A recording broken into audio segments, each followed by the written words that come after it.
We've got the Volpine Mark III from Ludicrous Lumens. Now that's quite cute because you told me that it's got a 3D printed case. It has, yeah, it's very good indeed. Yeah, it's very light, very short, but with the right IR illumination, you can see right out to sort of 600-700 meters quite easily.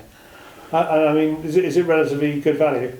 Yes, I think it is. Yeah, it's much cheaper than. I did look at some thermal and stuff, but I couldn't get on with that. I don't know whether it was me but it would not hold zero. You'd zero it, get it absolutely spot on, take 3 or 4 shots, and then it'd be off again. And I couldn't be doing with that. So I went for old school. Well, yeah, old school, but it's good. Yes, it's a good bit of kit. Do you ever think you'd hear yourself saying that night vision was old school? Well, it seems to be going round and round in circles a bit, but it's sort of be coming back again, I think. But yeah, well, you stick with what you seem to get on with, and I seem to get on with that. Head for the Ludicrous Lumens website for more about their night vision, link below, or you can search for it on kitfinder.co.uk.